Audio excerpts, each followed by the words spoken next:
Sebelum mulai saya minum dulu ya.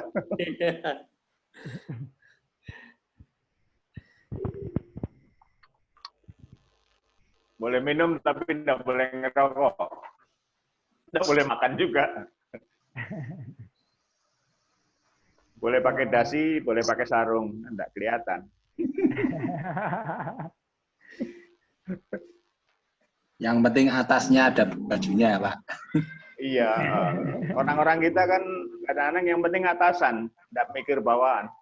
Wah, Iya. betul. Nggak tahu bawahnya nggak pakai apa-apa ini. Atasan senang udah bawaan di. Pak Egi, semua peserta suruh berdiri semua, Ya, Pak Egi. Ya Pak Dokter ya, Pak Dokter Beni. Ya, dimulai ya Pak ya. Siap. Ya, sesuai jadwal PKPA Angkatan Ketiga, kerjasama dengan Fakultas Hukum Universitas Proklamasi 45 Yogyakarta dengan Peradi, Kamis 9 Juli, Kamis tanggal 9 Juli 2020, untuk hari pertama, sesuai dengan materi yang telah ditentukan, mohon maaf, terlambat 13 menit penjelasan teknis. Namun untuk sebelum mulai acara, kita akan mendengarkan lagu Indonesia Raya. Mohon untuk rekan-rekan mendengarkan.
Baik, terima kasih sudah mendengarkan lagu Indonesia Raya.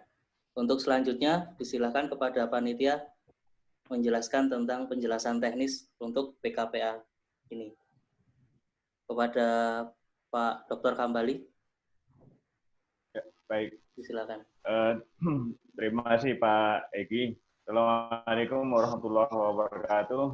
Selamat sore bagi kita semua. Alhamdulillah kita dapat bertemu dalam penyelenggaraan PKP Angkatan 3. Kali ini berbeda dengan angkatan sebelumnya yang offline, kali ini dilaksanakan secara online. Yang saya hormati Ibu Kaprodi Hukum, Fakultas Hukum UP 45 Yogyakarta. Yang saya hormati Bapak Ibu dosen Fakultas Hukum UP 45 Yogyakarta maupun Bapak Ibu dosen PKPA yang mungkin hadir dalam kesempatan ini. Pertama-tama tentu yang berbahagia segenap peserta PKP Angkatan ketiga, mudah-mudahan nanti berjalan dengan lancar. Dalam pertemuan pertama ini nanti akan kita jelaskan mengenai mengenai tata cara, termasuk juga tata tertib pelaksanaan PKPA, karena ini dilaksanakan secara online tentu berbeda dengan ketika dilaksanakan secara offline atau klasikal. Jadi ada beberapa hal yang harus diperhatikan oleh baik peserta maupun dosen karena penyelenggaraan ini secara online. Pertama yang harus dicek benar itu koneksi internet. Jadi memang akhir-akhir ini setelah COVID-19 koneksi internet kadang-kadang kita harus hati-hati.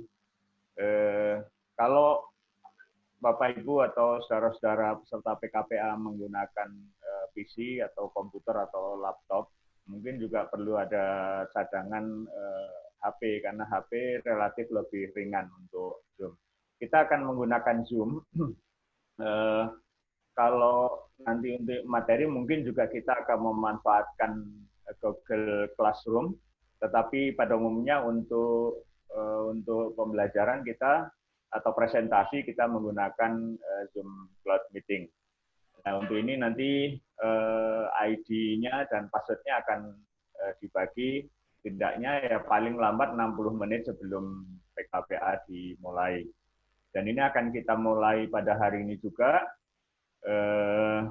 nanti jam 15.30 untuk sesi pertama, besok mulai jam 15.30 juga sampai agak malam. Nah, ini tentu selalu kita ingatkan agar kita selalu menjaga stamina karena penyelenggaraan PKPA ini dilaksanakan secara maraton, tidak seperti pada waktu-waktu beberapa tahun yang lalu.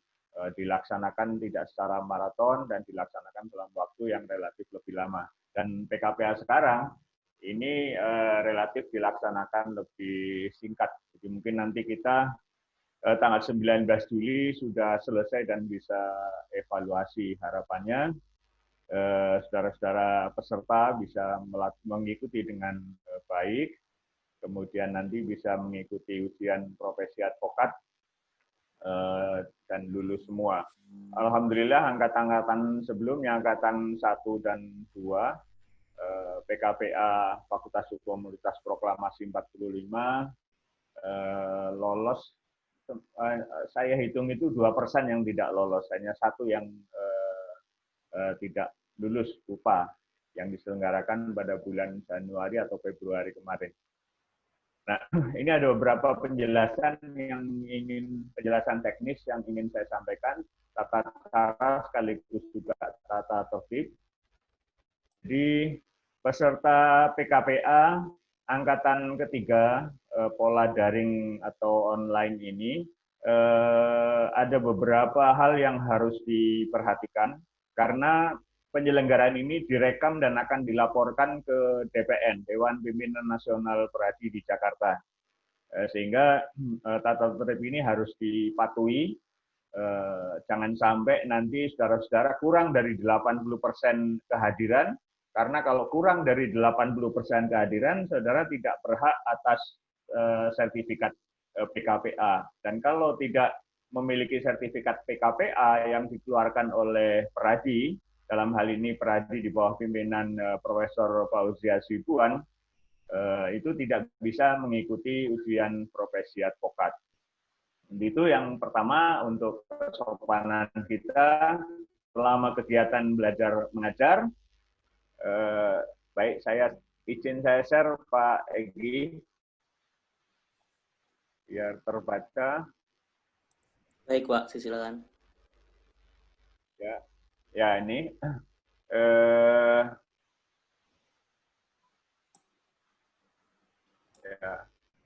ya. Jadi selama kegiatan belajar mengajar, peserta PKPA wajib memakai baju rapi dan sopan. Jadi pakai kerah, jangan pakai kaos oblong, apalagi pakai kaos singlet. Kemudian yang kedua, menggunakan nama asli di akun Zoom.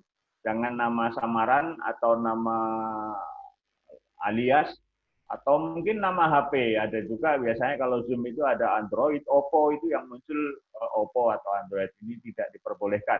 Harus menggunakan nama asli sehingga nanti di dalam rekaman itu akan muncul nama asli saudara. Sehingga saudara tidak dirugikan atas kehadiran saudara. Kemudian yang kedua mengaktifkan video Zoom. Jadi tidak boleh pakai foto profil kecuali panitia. Boleh menggunakan foto profile atau menggunakan logo atau apa.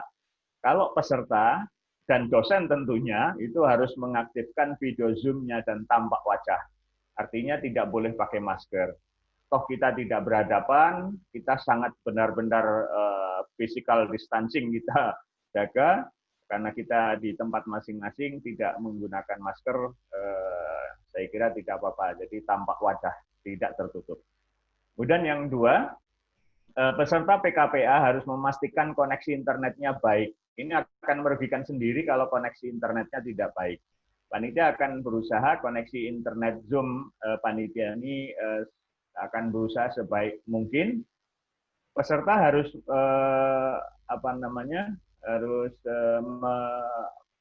memastikan ya koneksi internetnya itu baik dan memadai sebelum join. Kalau pakai paket data ya dicek, jangan sampai nanti di tengah-tengah berhenti.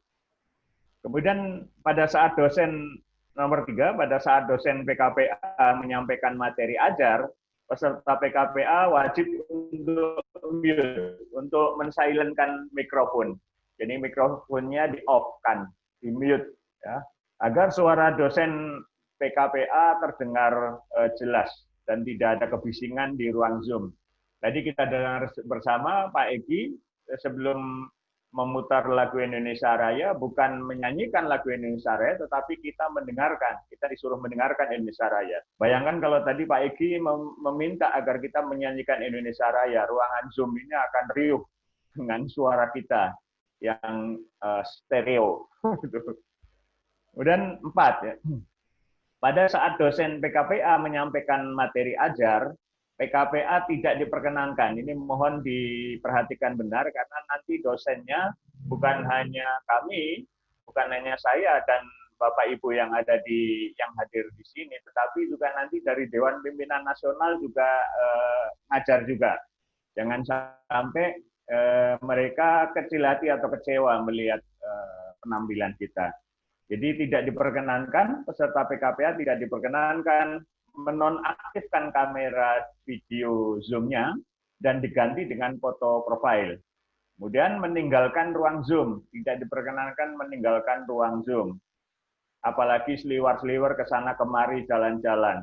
Nah, C, ini maksudnya C, salah ketik, menerima panggilan telepon. Jadi selama proses belajar mengajar tidak diperbolehkan menerima telepon. Kemudian dilarang juga makan, tidak diperkenankan makan nasi. Kalau snack mungkin ya sepanjang sopan ya, karena ada orang juga yang makan snack, makan kacang itu kelihatan tidak sopan. Kalau makan nasi akan tidak tampak sopan, tapi kalau makan snack masih bisa kelihatan sopan. Asal jangan kemudian cara ngunyahnya itu sampai berbunyi. Nah, yang terakhir tidak diperkenankan merokok. Merokok termasuk vaping. Termasuk vaping tidak diperkenankan karena vaping akan terlihat merokok dan itu tampak tidak sopan. Kemudian yang 5, pada saat sesi tanya jawab, nanti kita kesempatan ini juga ada tanya jawab nanti atau mungkin klarifikasi atau penjelasan. Peserta PKPA mengangkat tangan, raise hand. Di menu Zoom ada bagaimana cara mengangkat tangan.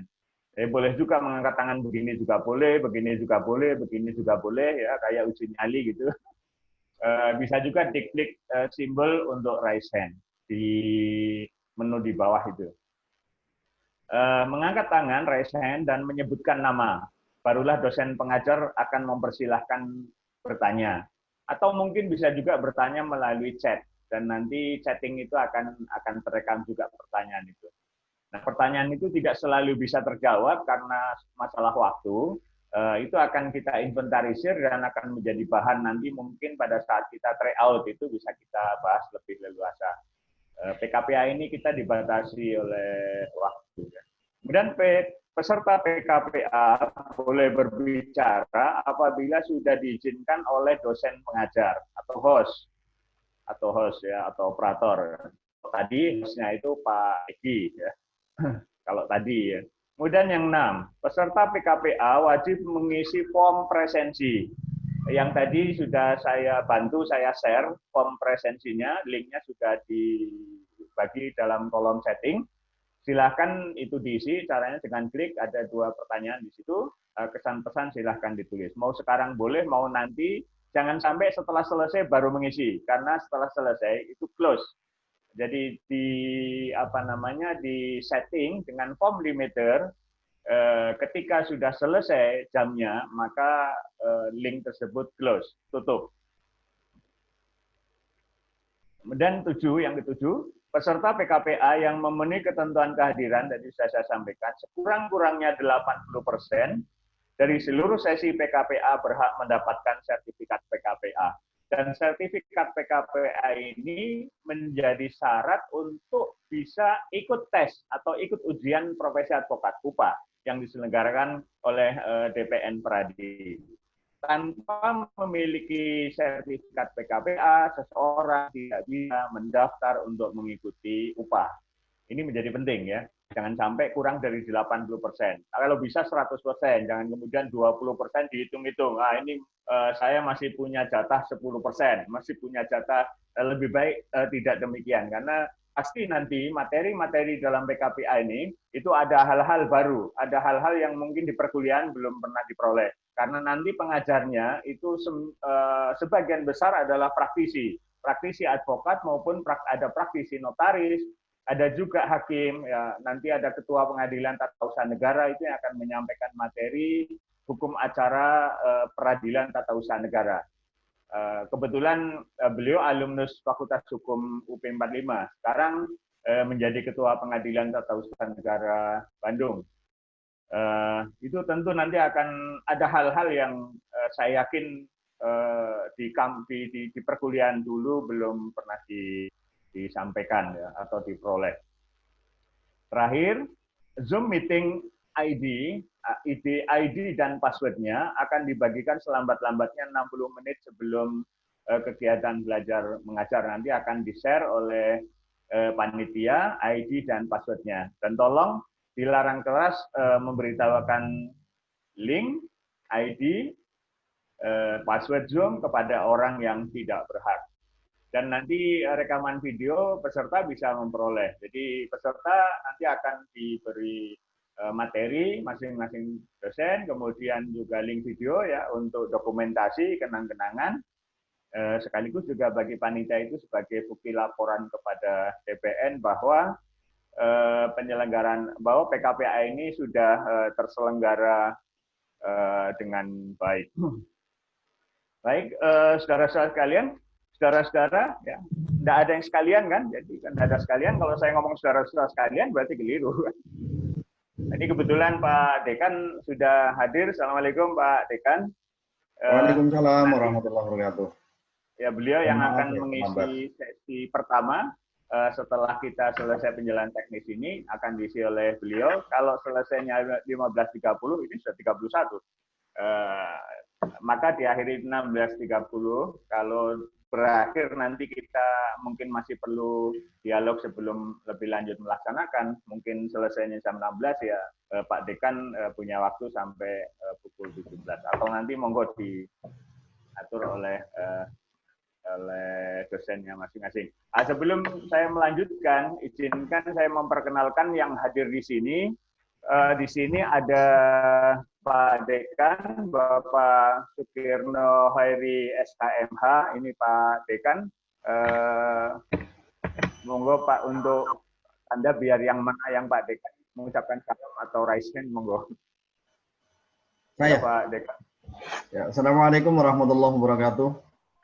Ya, udah kelihatan ya, udah terlihat ya. Kemudian ada Bu Pita mana tadi?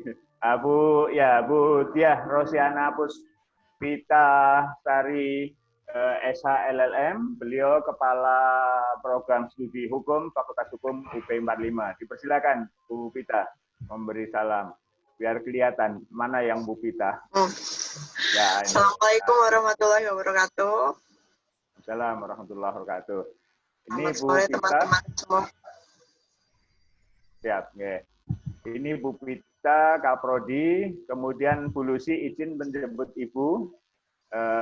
Jadi mohon maaf, ini yang tidak diperbolehkan pakai foto profil adalah peserta. Kalau panitia boleh. Dosen tidak boleh. Ketika mengajar tidak boleh pakai foto profil. Nanti ada suara, tidak ada orangnya. Kemudian Mbak Linawati, saya kira sudah banyak yang kenal karena semua rata-rata sudah pernah berkomunikasi dengan Mbak Lina. Kemudian ada juga hadir di sini Bapak Dr. Benedictus Renisi, Sarjana Ekonomi, Sarjana Hukum, Magister Hukum. Pak Beni, monggo. Ini Pak Beni nih. Selamat sore, adik-adik, Mbak, Mas. Selamat bergabung di PKPA UP 45. Semoga sukses. Amin. Terima kasih, Pak. Ya. Pak Dr. Beni advokat, sampai sekarang beliau ini dosen Fakultas Hukum UP 45, Pak Dr. Beni, tetapi anggota peradinya itu anggota peradi Jayapura. Nah, ini katanya mau pindah kerja.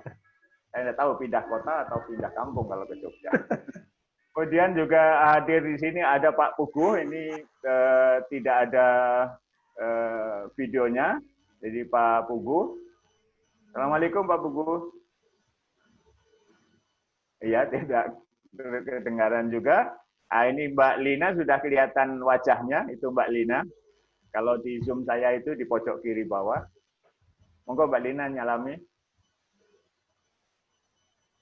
Selamat sore semuanya. Assalamualaikum warahmatullahi wabarakatuh. Waalaikumsalam warahmatullahi wabarakatuh. Kemudian ya terakhir dalam kesempatan ini saya ingin perkenalkan Pak Simeon Egi Perdana, Sarjana Hukum, Magister Manajemen. Silakan Pak Egi. Tadi yang nyuruh kita dengerin lagu Indonesia Raya. Baik, terima kasih Pak Dokter. Selamat sore rekan-rekan, salam sehat, tetap semangat. Baik, terima kasih. Baik, saya kira nanti untuk berikutnya kita buka mungkin ada pertanyaan dan nanti untuk perkenalan monggo biar Pak Dekan yang menghandle untuk perkenalan peserta dan di sini terlihat namanya sudah pakai nama asli semua termasuk juga Mbak Ewik ya, ini Dewi Setiawati pakai Ewik, pakai X ya. Ya saya kira sudah bisa terbaca semuanya. Yang semacam ini yang akan memudahkan kita. Ini kan untuk menghindari penyelundupan peserta. Kan sampai bukan peserta ikut hadir gitu atau mungkin ada joki peserta. Nah, ini bahaya nanti. Kalau pakai foto profil kan bisa ada jokinya, pesertanya itu pakai joki.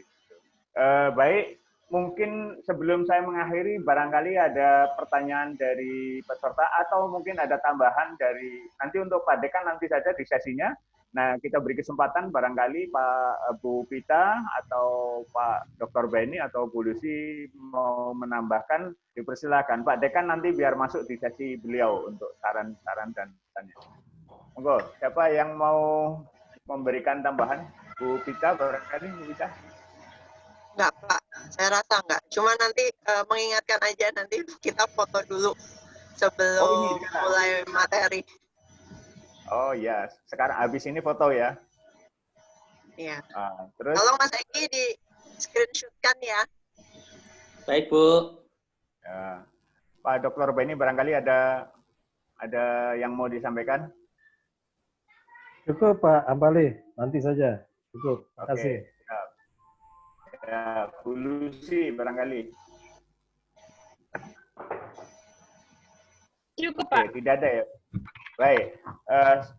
Atau Teh Lina mungkin mau ada pesan, barangkali ada yang belum transfer. Ya Pak. Tidak. Pak Cecep itu Pak. Saya kira Pak cukup Cecep nggak kelihatan dari peserta apa bagaimana? Pak Cecep. pakai Oh akun iya, Bu tadi Eni soalnya. Cecep mana Pak Cecep? Pakai akun Bu Eni tuh. Mana? Bu Eni Sulistiawati. Oh, Bu Eni. Oh, Pak Cecep ya. Aduh, Pak Cecep, Assalamualaikum. Waalaikumsalam warahmatullahi wabarakatuh. Selamat sore, Tadi agak Pak curiga Dokter. juga ini. Agak Saya curiga. memonitor dari tadi, Pak. Gitu loh. Memonitor dari Ya, tadi, Pak. Pak Cecep, barangkali ada satu patah, dua patah kata, asal jangan patah hati. Iya, selamat sore adik-adik peserta PKPA di angkatan ketiga UP 45 ini. Semangat terus, pantang menyerah, itu kunci utama. Dan yang telah lalu kita UP 45 Fakultas Hukum menyelenggarakan PKPA ini sangat berhasil ya. Yang pertama dan kedua hasilnya sangat memuaskan. Jadi adik-adik sekalian harus tetap semangat supaya apa yang diinginkan supaya bisa ikut ujian upahnya itu dan lulus, makanya harus tetap semangat. Demikian Pak Dokter, terima kasih. Terima kasih Pak Cecep. Dan saya sendiri malah belum memperkenalkan diri ya. Nama saya Muhammad Hambali, terlihat di nama di akun saya. Itu nama saya Muhammad Hambali. Barangkali dari peserta ada pertanyaan atau mungkin klarifikasi. Kalau tidak ada, kita akan segera memasuki sesi pertama yang akan disampaikan nanti oleh Pak Dekan ya, Bapak Sudeno. Dari peserta, barangkali ada yang mau bertanya. Tidak ada. Baik, kalau ada Pak Egi itu Pak Suherman. Baik. Saya mau bertanya, Pak. Halo? Ya. Ya, halo. Ya, Bapak-bapak, Ibu-ibu yang saya hormati, saya mau bertanya terkait presensi absen, kehadiran. Apakah kehadiran ini dalam artian per mata kuliah, mata pelajaran, atau per hari gitu, 80% itu hitungannya? Terima kasih. Ya. Baik, langsung saya jawab. Jadi 80% dihitung per mata kuliah, bukan kalau masuk sehari bisa jadi ada 3 materi, 3 mata kuliah, berarti dihitung 3 mata kuliah. Bukan berarti kemudian misalnya satu hari ada satu yang tidak ikut, satu saja yang dihitung tidak hadir. Bukan kemudian misalnya hari besok misalnya ya, hari besok hanya ikut 1, padahal hari besok ada 3 mata kuliah. Maka yang dianggap tidak hadir berarti 2 mata kuliah, bukan 1 hari, atau dianggap hadir semuanya, tidak. Jadi per mata kuliah kehadiran, dan presensinya itu per materi ajar, per mata kuliah presensinya. Setiap ganti mata kuliah kita edarkan presensi yang untuk diisi. Begitu ya Pak Mas Herman ya. Ya. Ada yang lain? Saya kira tidak ada ya. Baik, kalau tidak ada dari saya rasa perlu saya cukupkan, dan kemudian nanti dilanjutkan oleh yang terhormat Bapak Haji Sukirno Khairi SHMH. Kebetulan beliau adalah Dekan Fakultas Hukum Universitas Proklamasi 45 Yogyakarta. Kepada rekan-rekan panitia barangkali ada perlu, juga tidak ada kewajiban harus mengikuti perkuliahan ini. Tetapi khusus untuk Pak Egi yang bertugas hari ini, jangan kemudian nanti ikut-ikutan pergi Pak Dekan sendirian gitu ya. Tolong dibantu. Dan nanti mungkin kalau saya live izin, mohon izin Pak Dekan. Demikian saya kembalikan terlebih dahulu kepada Pak Egi yang telah memberikan waktu. Selanjutnya dipersilakan Pak Egi. Terima kasih. Assalamualaikum warahmatullahi wabarakatuh. Waalaikumsalam warahmatullahi wabarakatuh. Baik, untuk selanjutnya kepada Pak Sukirno SHM. Foto dulu Mas, Ya. karena mungkin tinggal foto dulu. Baik, habis ini mau live. Baik. Yang belum aktif adalah Teh Lina. Lina sama Pak Bubu. Teh Lina bisa.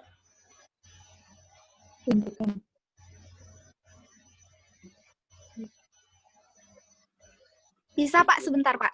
Oh ya, ditunggu. Cecep kok gambarnya kurang cahaya ya? Kurang cahaya. Iya. Coba Oh, lampunya dihidupin. Ya, dihitung 1, 2, 3 Pak Egi ya, nanti khawatir lagi nelen. Iya.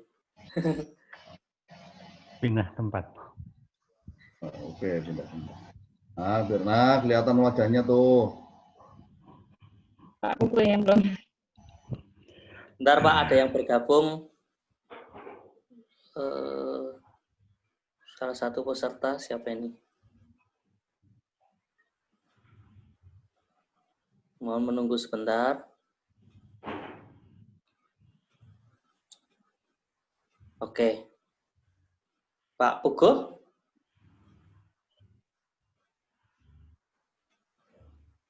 Oke. Sudah semua, Pak Hambali, bisa dimulai? Oke, bisa diambil, monggo silahkan. Oke. 1, 2, 3.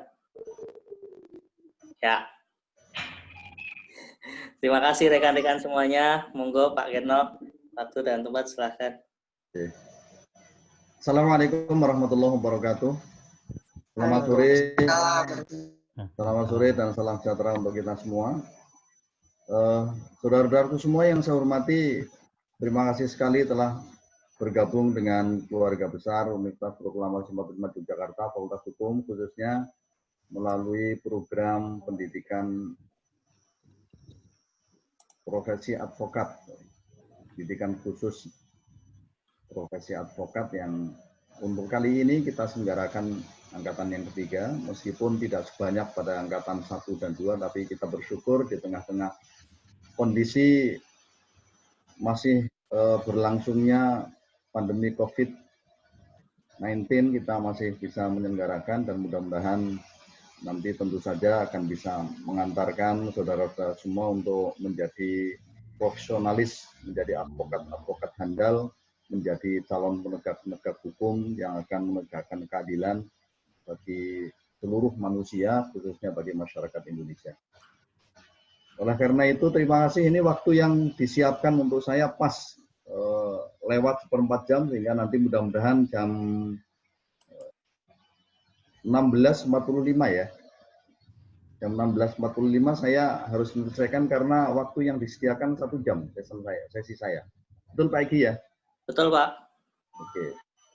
Baik, untuk mempersingkat waktu sesuai dengan apa yang diberikan oleh panitia kepada saya untuk bareng-bareng kembali merefresh tentang materi-materi yang pernah kita pelajari bersama di bangku kuliah di Fakultas Hukum.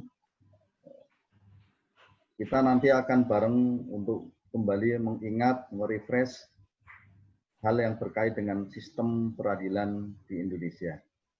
Namun sebelumnya, kalau saya tadi kan sudah berkali-kali disebutkan nama saya sudah tertera lengkap di situ, di bawah nama saya atau di bawah gambar saya. Sementara ini saya dipercaya di fakultas menjabat sebagai dekan dan sudah agak lama karena saya sudah malang melintang di Fakultas Hukum P45 sejak menjadi dosen tahun 87 dan nampaknya sudah sangat tua kan, termasuk bagian dari dosen yang sudah cukup tua.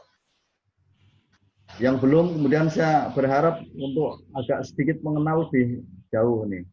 Mohon nanti bisa sedikit komunikasi ya, saya panggil satu-satu. Ini semua pesertanya ada 10 Mbak Lina ya? Mas Pak Egi, ada Ya. 10 ya? Baik, dari 14 pendaftar. Oh, 11, mohon maaf ya, tambahan. Ya, berarti ada tambah 1. Baik. Mas Yulen Gatmamo. Halo Mas Yulen. Ya, bisa di-unmute mungkin? Mas Yulen, ada di mana nih? Pak. Halo, bisa diterima suara saya ya, Mas Yulen? Bisa Pak, bisa. Nah, posisi ada di mana Mas Yulen? Posisi lagi di Jayapura Pak. Di Jayapura. Berarti sekarang sudah jam 17.47 ya? Iya, betul. Oh, sudah menjelang malam. Baik. Tidak ada gangguan ya? Tidak ada, Pak. Lancar. Terima kasih. Kebetulan saya ada saudara di Jayapura. Ada saudara kakak ipar saya tugas di situ. Sudah sejak bulan Februari kemarin. Sejak bulan Januari yang lalu di Pengadilan Tinggi Agama Jayapura. Siapa? Ya, nanti mungkin kapan-kapan bisa ketemu lah ya. Ya, Pak. Siap. Mudah-mudahan kalau masih ada di situ. Mas Wawan Kurniawan. Halo Mas Wawan. Selamat sore Pak, Assalamualaikum. Waalaikumsalam. Mas Wawan di mana ya? Posisi? Saya dari Salatiga Pak. Oh, dari Salatiga. Sama-sama orang Jawa Tengah. Ini sama dengan Pak Dr. Hambali. Sama dengan asli saya juga dari Jawa Tengah. Cuma Jawa Tengah Kulon sama Jawa Tengah-Tengah. Baik, selamat bergabung Mas Wawan. Kemudian Mbak Ewik, Mbak Dewi Setio. Halo Mbak Ewik. Kok suaranya nggak muncul? Coba di unmute. Video, audionya di unmute coba.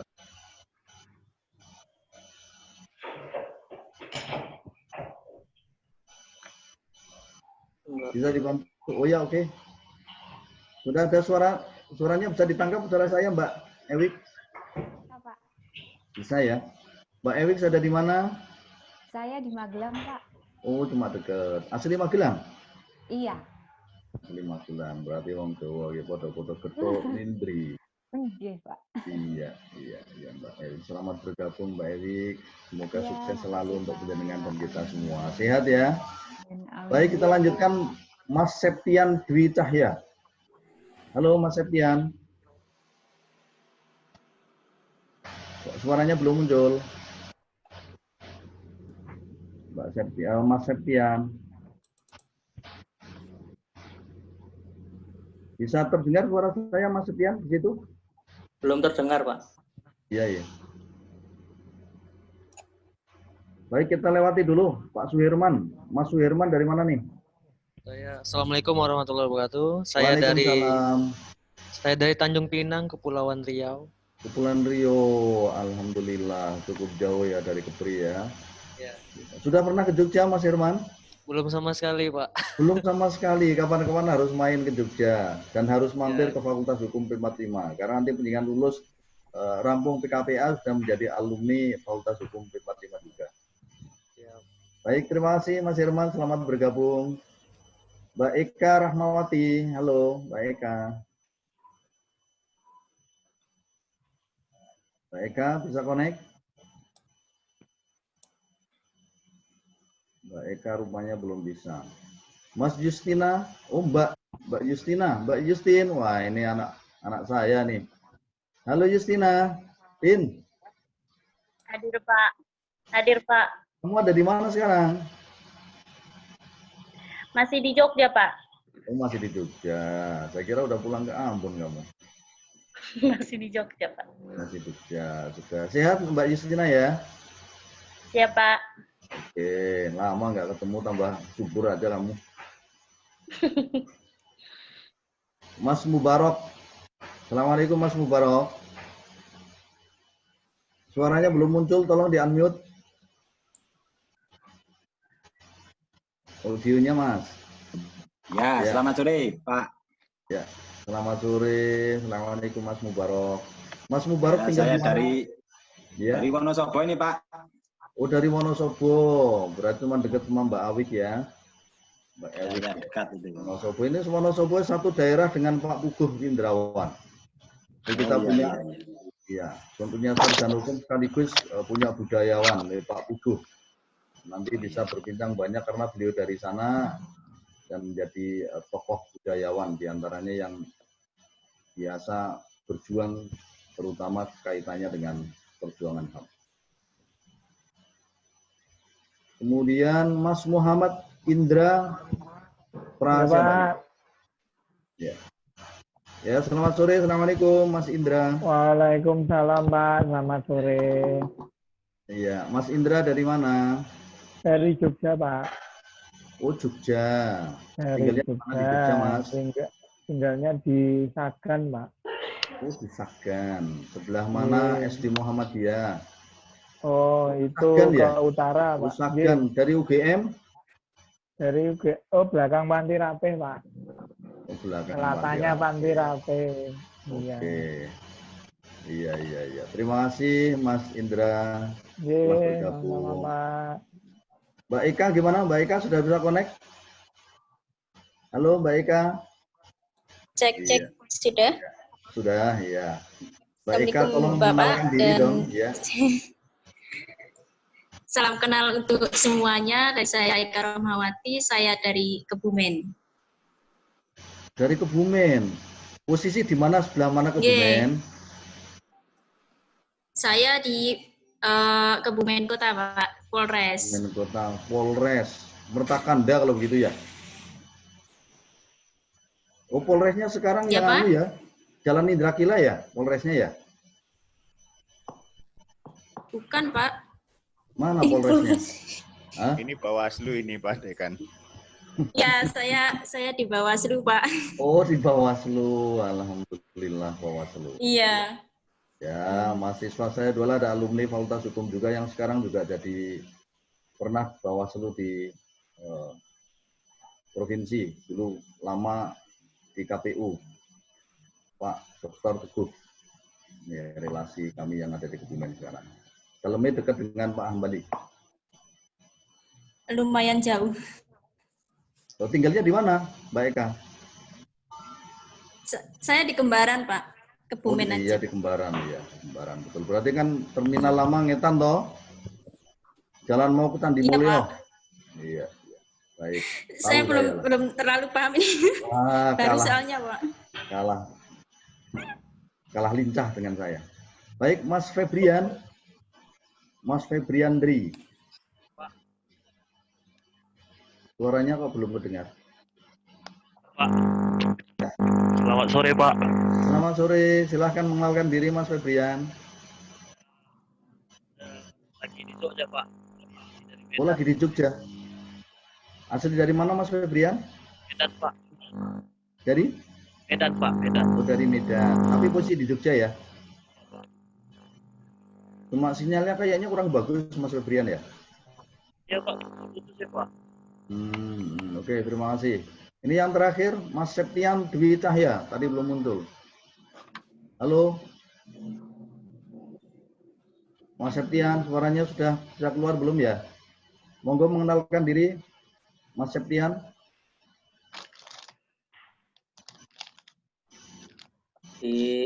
Ada gangguan di laptopnya mungkin, Pak. Oke, Mas Wawan. Tadi kayaknya belum, Wawan Kurniawan ya? Sudah, Pak, tadi, Pak. Oh, sudah. Baik, ya kita lanjutkan sekarang. Ya, waktunya agak fleksibel saja lah, nanti mudah-mudahan tidak segera ada persoalan. Baik, kembali kepada apa yang tadi sudah saya sampaikan bahwa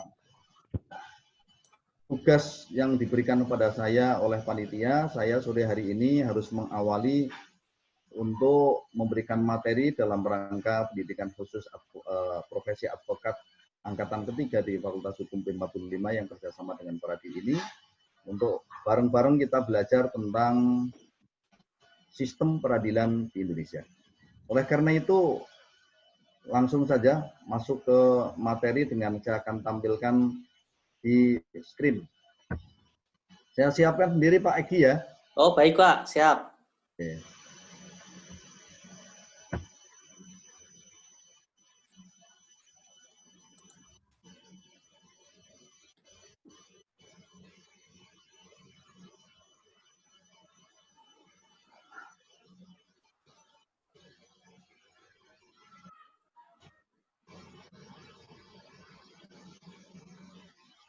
Sudah bisa terlihat saudara-saudara semua?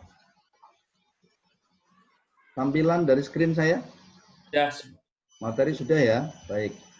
Dari sistem peradilan di Indonesia. Ini nama saya, disampaikan pada pendidikan khusus profesi advokat angkatan ketiga. Kamis 9 Juli 2020, mestinya kita harus mulai tadi, waktunya mulai 15.30 dan nanti akan berakhir jam 16.30. Karena ada kemunduran, maka nanti waktunya menyesuaikan. Kira-kira 1 jam, tolong Pak Eki nanti Kalau sudah hampir 1 jam saya masih ngomong terus, di-cut ya. Baik, Pak. Teman-teman peserta semua, saya persilahkan nanti seandainya saya terpaksa belum menyampaikan kesempatan untuk bertanya, terus ngerotos ngomong terus, silahkan untuk di-cut saja kalau mau tanya, untuk langsung interupsi bertanya. Akan saya stop, kemudian saya persilahkan untuk bertanya. Baik, kita akan mulai sedikit tentang pengenalan saja. Ini untuk mengingat kembali tentang apa sih yang dimaksud dengan sistem itu. Kalau dalam ilmu filsafat, konon yang dimaksud dengan sistem adalah kumpulan atau persatuan dari organ-organ. Yang namanya sistem itu adalah kesatuan dari organ-organ yang antara organ satu dengan yang lain mempunyai hubungan saling bergantung, tapi dengan fungsi yang berbeda. Cuma kerjanya untuk tujuan yang sama. Jadi, oleh karena itu gambaran dari sebuah sistem itu isinya adalah organ-organ. Jadi organ atau bagian-bagian. Yang bagian-bagian itu menyatu dengan fungsi yang berbeda, akan tetapi ada saling ketergantungan antara satu dengan yang lain, karena masing-masing tidak mungkin bekerja sendiri, yang mereka bekerja untuk mencapai tujuan yang sama. Itulah yang secara umum dimaksud dengan sistem. Nah, oleh karena itu, yang dimaksud dengan sistem peradilan di sini, diantaranya ada yang dimaknai secara singkat sebagai perangkat peradilan Indonesia, yang secara teratur saling berkaitan sehingga membentuk suatu totalitas, suatu kesatuan yang total, yang menyeluruh. Di perangkat peradilan yang secara teratur saling berkaitan. Kalau tadi dalam pengertian umum saling berkaitan, masing-masing bagian itu mempunyai hubungan saling tergantung antara satu dengan yang lain. Meskipun dengan fungsi yang berbeda, tapi mempunyai hubungan yang saling tergantung. Kemudian pengertian lain juga umum disampaikan bahwa yang dimaksud dengan sistem peradilan adalah susunan peradilan Indonesia yang teratur dari pandangan, teori, azas, dan yang lain-lain. Dalam pengertian yang lain yang agak lebih luas, sistem peradilan Indonesia itu diartikan sebagai suatu susunan yang teratur dan saling berhubungan, yang berkaitan dengan kegiatan pemeriksaan. Ini sudah kaitannya dengan fungsi dari peradilan itu, mulai dari kegiatan pemeriksaan, pemutusan perkara, yang dilakukan oleh pengadilan, baik pengadilan yang berada dalam lingkungan peradilan umum, peradilan agama, peradilan militer, peradilan tata usaha negara, yang didasari oleh pandangan, teori, dan azas-azas di bidang peradilan yang berlaku di Indonesia. Ini sudah menyebut sampai termasuk lingkungan peradilan, menurut peraturan perundang-undangan di Indonesia. Nah, ini untuk mengawali mengenal dari hal-hal yang sangat umum yang mendasari tentang sistem peradilan. Kita mengenal di dunia itu paling tidak ada beberapa sistem hukum atau ada tradisi-tradisi hukum yang kita tentu saja insya Allah sudah sangat mafhum tentang itu. Nah, kalau kita rinci dari apa yang berkembang di dunia ini, paling tidak kita bisa memerinci ada 6 sistem hukum yang mempengaruhi terhadap suatu peradilan di suatu negara. Yang pertama adalah civil law. Tradisi hukum civil law yang berkembang di Eropa Barat, yang sering kita kenal dengan sistem Eropa kontinental itu, ini merupakan satu tradisi hukum yang karakternya hukum sipil itu berdasarkan kode sipil yang terkodifikasi. Jadi semuanya harus berdasarkan atas hukum. Sistem ini berasal dari hukum Romawi yang dipraktekkan di negara-negara Eropa kontinental termasuk bekas jajahannya. Oleh karena itu, Indonesia yang merupakan negara bekas jajahan Belanda, maka civil law ini juga mau tidak mau sangat kental dengan tradisi-tradisi hukum yang ada di Indonesia. Ini pertama, yakni civil law. Kalau dalam ciri khas yang lain yang pernah disampaikan juga dalam bukunya Profesor Mahfud tentang demokrasi dan pilar hukum dan pilar-pilar demokrasi, di sana diantaranya kemudian disebutkan bahwa ciri khas dari civil law yang kemudian muncul terutama dalam praktek hukum, ini akan memunculkan hakim yang baik itu adalah hakim yang pandai menerapkan aturan-aturan hukum dalam kasus-kasus konkret. Oleh karena itu, isinya di sini civil law itu bagaimana menerapkan hukum.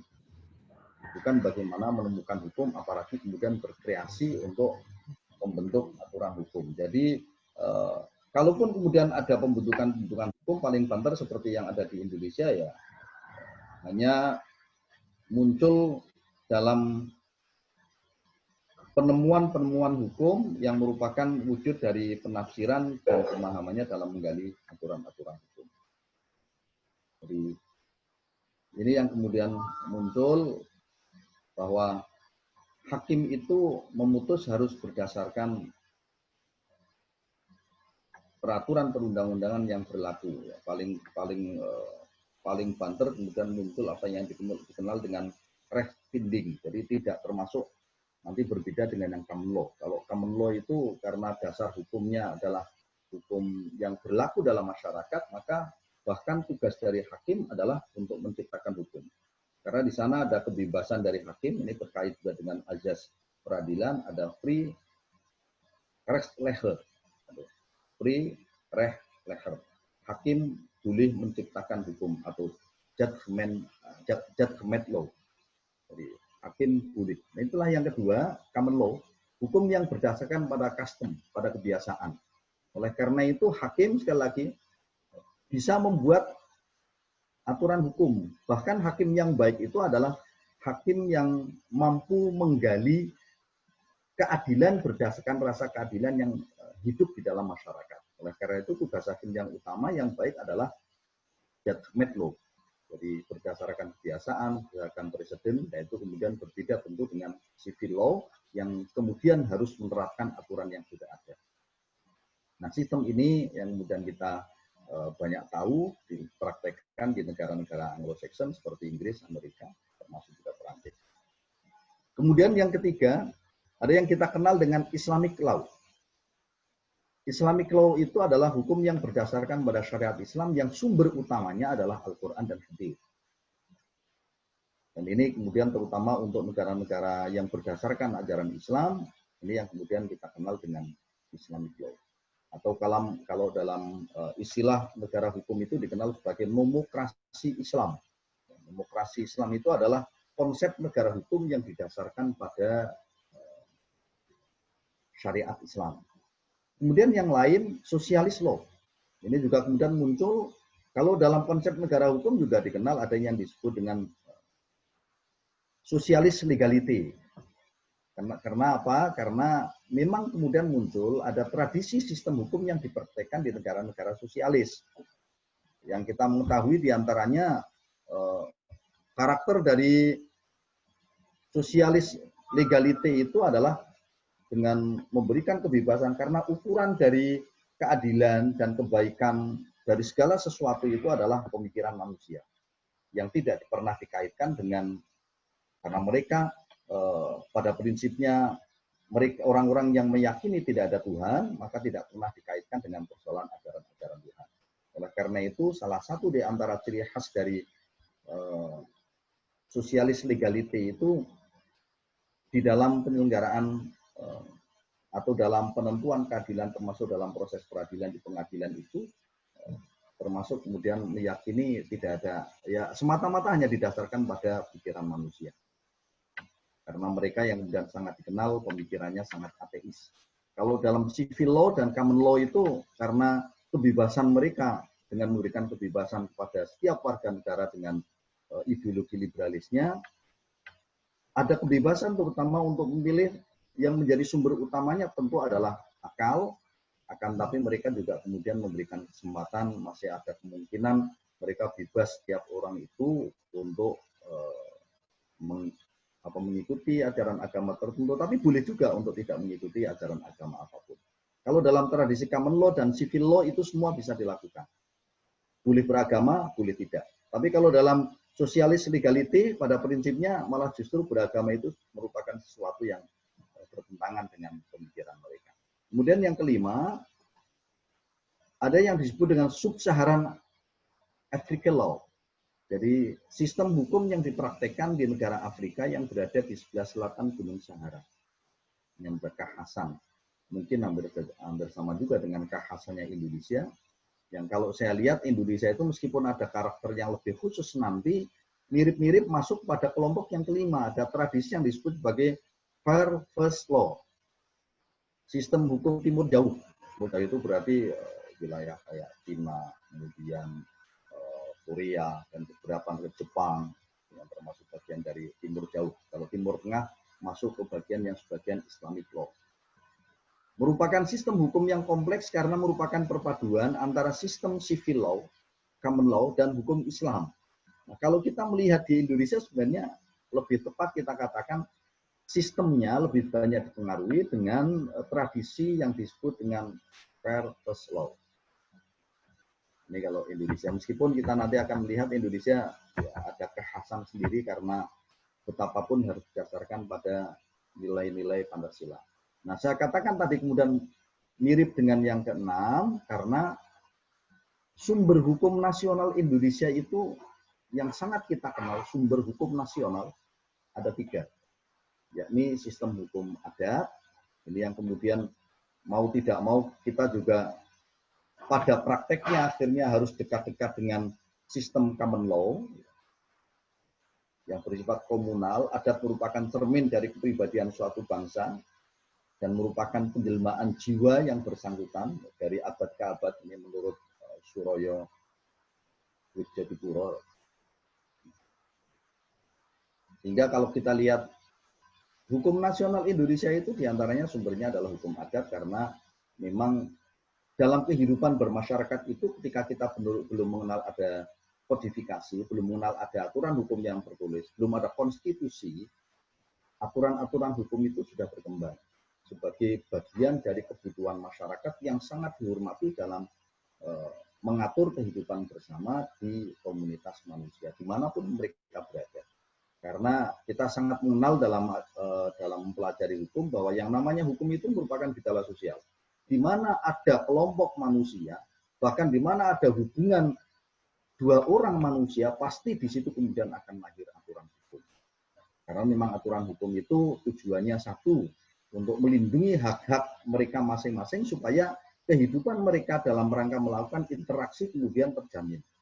Terjamin hak-haknya, bisa tercipta suatu kehidupan yang aman, yang damai.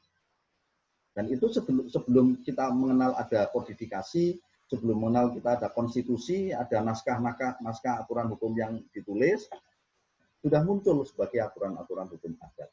Dalam tradisi-tradisi yang berkembang, dipertahankan, dan dihormati dari waktu ke waktu, itulah hukum adat. Kemudian yang kedua, sistem hukum Islam. Sistem hukum Islam itu karena realitanya hukum Islam yang sudah cukup lama masuk ke Indonesia, bahkan lebih lama daripada masuknya ajaran Kristiani yang baru sekitar abad ke-14 masuk ke Indonesia. Paling tidak pada abad ke-11, bahkan ada yang menyatakan abad 9, Masehi itu Islam sudah masuk ke Indonesia melalui para pedagang dari Timur Tengah yang kemudian masuk berdagang mencari penghidupan sambil menyebarkan ajaran Islam, dan kemudian ternyata pengaruhnya di Indonesia sangat luar biasa besar.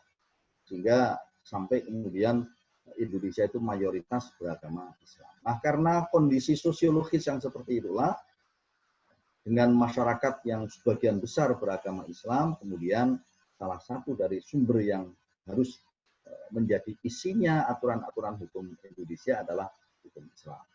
Jadi, sifatnya tentu religius. Ini kalau saya lihat dari latar belakang. Kemudian yang ketiga, sistem hukum Barat. Sistem hukum Barat ini merupakan warisan dari kolonialis Belanda yang sudah masuk di Indonesia sejak kira-kira tahun 1360-an Masehi, jadi abad ke-14. Yang diantaranya kemudian mengenalkan juga tentang ajaran-ajaran Kristiani masuk ke Indonesia. Nah, hukum-hukum Barat ini terutama dari Belanda, tadi saya sebutkan, mempunyai sifat yang individualistik, yang liberalistik. Karena yang dibawa adalah sistem hukum atau tradisi hukum civil law. Karena Barat Belanda itu termasuk bagian dari yang menerapkan tradisi Eropa kontinental. Oleh karena itu di Indonesia tentu saja kemudian sangat erat. Hanya kemudian dalam membentuk hukum nasional, termasuk dalam mempraktikkan untuk menegakkan hukum-hukum di Indonesia, tentu saja pengaruh-pengaruh dari tradisi hukum Barat, termasuk dalamnya di pengadilan, termasuk nanti juga pemikir-pemikiran yang kemudian muncul dari para advokat juga tentu kemudian diantaranya masih merujuk pada pemikiran-pemikiran yang berangkat dari tradisi hukum Eropa kontinental. Bahkan peninggalan produk Belanda itu yang sampai saat ini masih dipakai di Indonesia masih banyak, termasuk dalamnya adalah masih berlakunya KUHP karena kita belum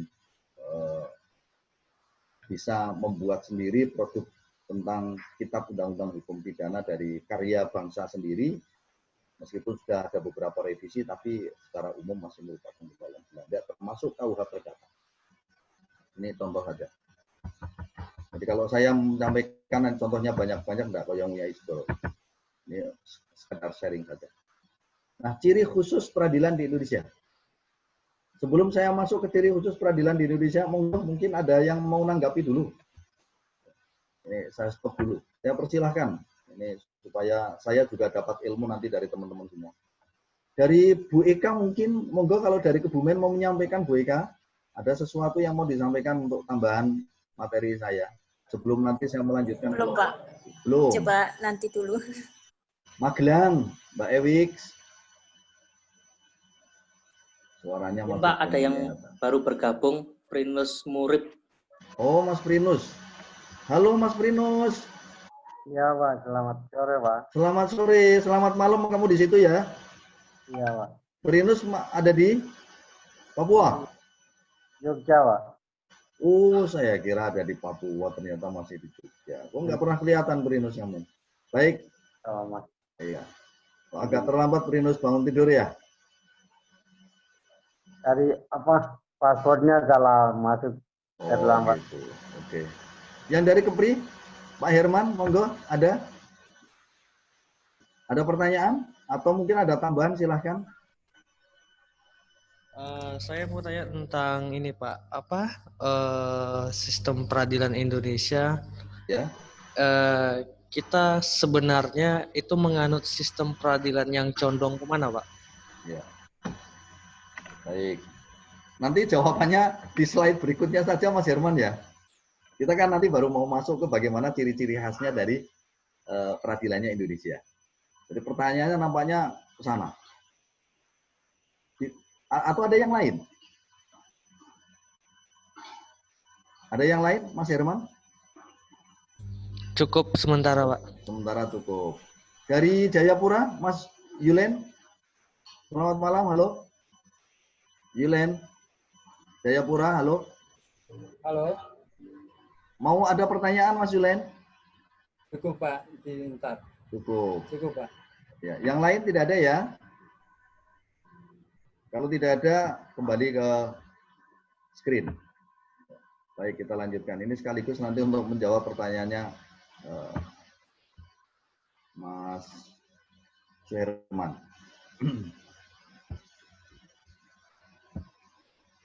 Ya. Ciri khusus peradilan di Indonesia. Sudah kelihatan lagi ya? Halo? Ini jawabannya yang pertama ini Mas Herman. Tergolong sistem peradilan kontinental. Berarti masuk lebih condong secara teoritik masuk ke sistem peradilan Eropa kontinental. Kenapa? Ini ditandai satu diantaranya adanya lembaga kasasi. Yang ini muncul dari Perancis sebagai badan pengadilan tertinggi yang diadakan untuk mengawasi segi penerapan hukumnya dalam setiap putusan badan pengadilan. Ini yang dulu ketika saya kuliah S1 itu setiap kali diantaranya ditanya kenapa sih pengadilan kasasi itu tidak bisa dikatakan sebagai pengadilan tingkat 3. Tapi kalau banding disebut sebagai tingkat 2. Ini jawabannya diantaranya di sini, karena ada kasasi. Bedanya apa tingkat 1 dan tingkat 2? Kalau kasasi itu tugasnya atau kewenangannya hanya mengawasi penerapan hukumnya. Oleh karena itu sepanjang tidak sangat diperlukan, tidak perlu menghadirkan mereka yang bersengketa. Jadi cukup yang dilihat adalah keputusan dari baik di tingkat 1 maupun tingkat banding. Jadi ini yang pertama. Kemudian yang kedua, tidak dikenal ada peradilan juri. Yang ini umumnya menjadi ciri khasnya peradilan di sistem hukum Anglo-Saxon dengan ciri common law itu. Karena apa? Dalam proses peradilan di Indonesia, dalam proses peradilan ada orang-orang awam yang bukan ahli hukum ikut sebagai hakim dan ikut memutus perkara ini kalau dalam peradilan juri. Kalau di Indonesia tidak ada. Ini penjelasan peradilan juri. Peradilan juri itu hanya ada dalam peradilan pidana. Dewan juri memutuskan soal salah atau tidak salah. Hanya soal pembuktian saja. Bila dianggap terbukti, kemudian diyakinkan dewan juri, maka dinyatakan salah. Bila tidak terbukti, kemudian diputus bebas. Jadi peradilan juri itu kemudian memang ada. Kayak wasit itu. Kayak arbitrase. Nah di Indonesia peradilannya tidak menganut itu. Karena semua hakim itu syaratnya harus orang-orang yang ahli hukum. Kalau dalam peradilan juri itu kemudian ada orang awam yang bukan ahli hukum sekalipun bisa masuk, meskipun kemudian mereka juga punya kepakaran, punya kompetensi terkait dengan permasalahan atau sengketa yang sedang dihadapi. Jadi khusus di sini dalam peradilan pidana. Jadi di Indonesia itu tidak pernah kita kenal ada peradilan juri. Jadi dalam penyelesaian kita mengenal ya majelis hakim yang kemudian ditetapkan oleh ketua pengadilan untuk menyelesaikan sampai kemudian memutus perkara yang diajukan oleh seseorang atau oleh kuasa hukumnya untuk diberikan keputusan oleh pengadilan. Bentuknya adalah majelis hakim. Kemudian yang berikutnya, yang ketiga, jadi ada 5 semuanya. Yang pertama tadi kita semua bentuknya lebih kontinental karena ada kasasi, kemudian yang kedua tidak ada peradilan dalam bentuk juri, kemudian yang ketiga hubungan antara pengadilan dan kejaksaan di Indonesia, terutama sejak berlakunya Undang-Undang Kejaksaan tahun 61, bernaung dalam lembaga yang berbeda. Ini kekhasan juga dari Eropa kontinental antara pengadilan dan kejaksaan. Meskipun dulu sebelum berada dalam satu departemen, dulu sebelum tahun 61, kejaksaan dan peradilan menjadi satu di bawah departemen kehakiman. Kalau sekarang tidak. Bahkan hakim kemudian sebagai amanat dari Undang-Undang Dasar 45 pasal 24 pasal 25 harus lepas dari kekuasaan pemerintahan. Sementara jaksa sebagai penuntut umum itu masih berada di bawah kekuasaan presiden. Nah, dalam negara-negara Anglo-Saxon, Inggris, Prancis, USA itu, Menteri Kehakiman merangkap Jaksa Agung. Ya, ada Attorney General. Nah, ini yang kemudian berbeda. Maka Indonesia itu, kalau dilihat dari kelembagaan peradilannya, maka Indonesia lebih condong pada sistem hukum Eropa kontinental. Kemudian yang keempat, terdapat 4 lingkungan peradilan. Jadi ada spesifikasi ini juga merupakan kekhasan dari Eropa kontinental. Ada peradilan umum, kemudian jadi kita secara umum membagi peradilan di Indonesia peradilan umum dan peradilan khusus. Nah, peradilan umum itu yang kemudian menangani orang-orang umum dalam materi masalah-masalah sengketa-sengketa yang bersifat. Kemudian ada peradilan-peradilan khusus yang kekhususannya ini nanti ada yang terkait dengan persoalan substansi perkaranya, tapi ada juga yang terkait dengan persoalan latar belakang dari subjek hukum yang berperkara. Jadi seperti kalau yang terkait dengan substansi masalahnya adalah peradilan khusus yang dilaksanakan oleh peradilan agama. Karena ini yang membedakan justru substansi masalahnya. Di samping juga nanti arahnya yang akan diadili harus orang-orang yang beragama Islam, yang kemudian dibatasi hanya untuk materi-materi tertentu saja yang dilaksanakan untuk agama Islam. Dimulai dari hal-hal yang terkait dengan talak dan rukuk, dengan waris, ya, hibah, wasiat, hibah, waris, termasuk kemudian sekarang ada ekonomi syariah, bank syariah termasuk. Jadi Yang keempat itu kebanyakan negara hanya mengenal peradilan umum dan peradilan militer. Nah, peradilan militer ini lebih kepada latar belakang dari subjek hukumnya. Kalau subjek hukumnya sebagai yang bersengketa itu adalah militer, maka akan ditangani pengadilan militer, terutama dalam kaitannya dengan tindak-tindak pidana. Kemudian yang kelima, beberapa pengadilan khusus tetap dibebankan kepada pengadilan negeri. Beberapa pengadilan khusus, mulai dari perkara yang paling sederhana sampai perkara yang paling berat, hanya diadakan pembedaan syarat pemeriksaan, yaitu dengan acara biasa, acara cepat, acara kilap. Ini kaitannya nanti ada khusus seperti peradilan anak, kemudian peradilan pelanggaran HAM berat, kemudian yang lain lagi tentang peradilan terorisme, termasuk korupsi. Jadi yang masuk tindak pidana yang selama ini kemudian disebut sebagai pidana khusus karena tidak secara khusus diatur dalam KUH pidana, kemudian masuk tetap ditangani oleh pengadilan negeri, meskipun sifatnya khusus. Jadi ini ada 5 jawaban Mas Herman.